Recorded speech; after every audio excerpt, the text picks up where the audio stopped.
तो इस mutual fund का नाम है Nippon India power and infra fund, जो कि डायरेक्ट ग्रोथ फंड है और ये कि वेरी हाई रिस्क है, इक्विटी और सेक्टोरियल फंड है। ठीक है, अगर हम इसका रिटर्न पे हम देखने जाए तो इसका 28.59% का 3 साल का एनुअलाइज रिटर्न है। वहीं पे अगर हम 5 साल का देखें तो इसका रिटर्न 39.42% का है। और ओवरऑल जब से इंसेप्शन से अगर हम चेक करें तो इसका ओवरऑल रिटर्न है 15.29% का। तो ये रिटर्न याद रखना, क्योंकि आगे जाके हम यही चीज़ कैलकुलेशन के लिए भी यूज़ करेंगे। मिनिमम एसआईपी अमाउंट 100 रुपये से है। ठीक है, बहुत जगह 500, यहाँ पे 100 रुपये से। रेटिंग इसकी 3 है, जो कि ठीक है। अगर इसका हम फंड साइज़ देखें तो 6125 करोड़ रुपए का इसका फंड साइज़ है। और अगर हम इसकी होल्डिंग्स देखें, ठीक है, तो इसमें टोटल 55 स्टॉक्स में इन्वेस्टमेंट की हुई है।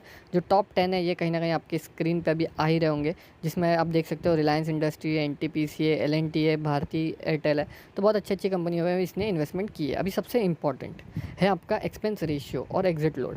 अगर हम देखने जाए तो कहीं ना कहीं यहाँ पे इसका एक्सपेंस रेशियो 1.03% का इंक्लूसिव ऑफ जीएसटी।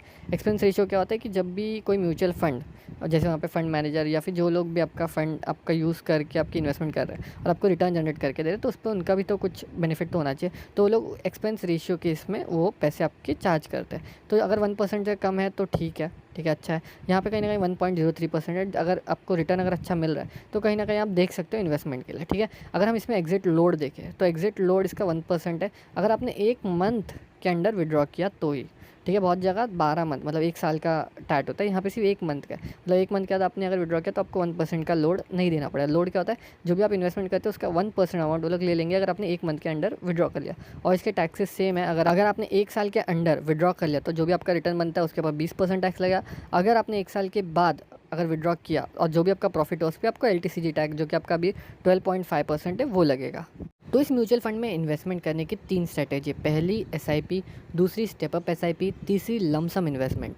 तो अब देखते हैं किस स्ट्रैटेजी में सबसे ज़्यादा आपका पैसा बनता है। तो जैसे पहली स्ट्रैटेजी है एसआईपी, जिसमें हम लोग ने मंथली इन्वेस्टमेंट सिर्फ 1000 रुपये का लिखा हुआ है और जो एक्सपेक्टेड रिटर्न है वो हमने 22% का लिया हुआ है। जो टाइम पीरियड है वो अगर हमने 10 साल का लिया हुआ है तो इन्वेस्टेड अमाउंट आपकी आ रही है 1,20,000, रिटर्न आपका आ रहा है 2,63,000 के आसपास और टोटल वैल्यू पोर्टफोलियो की आ रही है 3,83,000 के आसपास। अब मैं इसी को अगर मैं 20 साल का टेन्योर ले लूँ तो आपका जो इन्वेस्टेड अमाउंट है वो है 2,40,000 के आसपास, रिटर्न है 29,45,000 के आसपास और जो आपका टोटल वैल्यू है पोर्टफोलियो की वो आ रही है 31,85,000 के आसपास।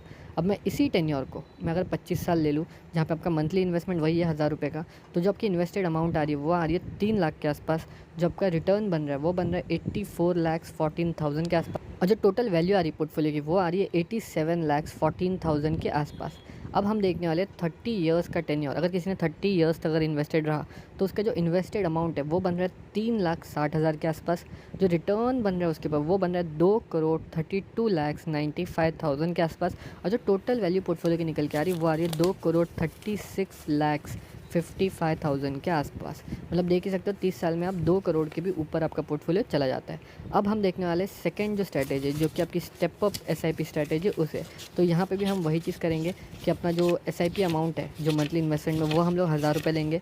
ठीक है, जिसको हम लोग 10% से एवरी ईयर ग्रो करेंगे, इसीलिए उसको स्टेप अप एसआईपी कहते हैं। और इसमें भी हम एक्सपेक्टेड रिटर्न जो है 22% का लेंगे और टाइम पीरियड जैसे हम लोग पहले 10 ईयर्स का लेते हैं तो आपका इन्वेस्टेड अमाउंट निकल के आ रहा है 1,91,000 का, रिटर्न आपका बन रहा है 3,34,000 का। जो टोटल वैल्यू है पोर्टफोलियो की वो निकल के आ रही है 5,25,000 के आसपास। अब मैं इसी को, ठीक है, इसी टेन्योर को अगर मैं 20 साल ले लूँ, वही सेम चीज़ें बाकी सब, तो इन्वेस्टेड अमाउंट आपका आ रहा है 6,87,000 का। रिटर्न जो आपका बना है वो बना है 45,14,000 रुपीज़ के आसपास और जो टोटल वैल्यू है पोर्टफोलियो की वो निकल के आ रही है 52,01,000 के आसपास। मतलब यहाँ पे आप देख सकते हो अपने 20 साल में 50 लाख का आपका पोर्टफोलियो बन जाता है। वहीं पे अगर मैं 25 साल का ले लूँ तो जो इन्वेस्टेड अमाउंट है वो निकल के आ रही है 11,80,000 के आसपास। जो रिटर्न बना है वो बना है 1,36,98,000 के आसपास और जो टोटल वैल्यू पोर्टफोलियो की निकल के आ रही है वो आ रही है 1,48,78,000 के आसपास। मतलब यहाँ पे देख सकते हो करीब करीब 1.5 करोड़ तक आप पहुँच चुके हो। और यहीं पे अगर मैं 30 इयर्स का टेन्योर देखूँ तो इन्वेस्टेड अमाउंट है आपकी 19,73,000 के आसपास। रिटर्न जो बना है वो बना है 3,95,58,000 के आसपास और जो ओवरऑल आपका पोर्टफोलियो की वैल्यू वो है 4,15,32,000 के आसपास। मतलब यहाँ पे आपने 4 करोड़ का जो बेंचमार्क है उसे पार कर दिया है। अब हम देखेंगे अपनी जो तीसरी स्ट्रैटेजी है इन्वेस्टमेंट लमसम इन्वेस्टमेंट स्ट्रैटेजी वो। तो जो तीसरी स्ट्रैटेजी है लमसम इन्वेस्टमेंट स्ट्रैटेजी, जिसमें हम लोग लमसम अमाउंट ऑफ 50,000 इन्वेस्ट करेंगे, रिटर्न आपको वही 22% का मिलेगा। और जो आपकी टाइम पीरियड है वो अगर हम 10 साल का ले तो इन्वेस्टेड अमाउंट 50,000, रिटर्न जो बन रहा है वो बन रहा है 3,15,000 का। टोटल वैल्यू आपकी पोर्टफोलियो की होगी 3,65,000 तक की। अब मैं यहीं पे ये जो टेन्योर इसका अगर मैं 20 साल का देखूँ तो जो इन्वेस्टेड अमाउंट है वही है 50,000 की, रिटर्न जो बना है वो बना है 26,17,000 का। और जो टोटल वैल्यू है पोर्टफोलियो की वो हो गई 26,67,000। और अगर मैं इसी को जो टेन्योर है उसको 30 ईयर्स ले लूँ तो इन्वेस्टेड अमाउंट है वही 50,000 का, जो रिटर्न बना है वो बना है 1,94,37,000 तक का। और जो टोटल वैल्यू पोर्टफोलियो की निकल के आ रही है वो आ रही है 1,94,87,000 तक की। मतलब देख सकते हो क्लोज टू क्लोज आप 2 करोड़ तक यहाँ पे पहुँच चुके हो। तो इन 3 स्ट्रैटेजी में से आपको जो बेस्ट स्ट्रैटेजी लग रही है वो आप चूज़ कर सकते हो। बट यहाँ पे एक प्रॉब्लम है, आपने बहुत बार सुना ही होगा कि पैसा बनाना बहुत आसान है बट पैसा बचाना बहुत मुश्किल। तो इसीलिए हम यहाँ पे SWP सिस्टमेटिक विड्रॉल प्लान का यूज़ करेंगे।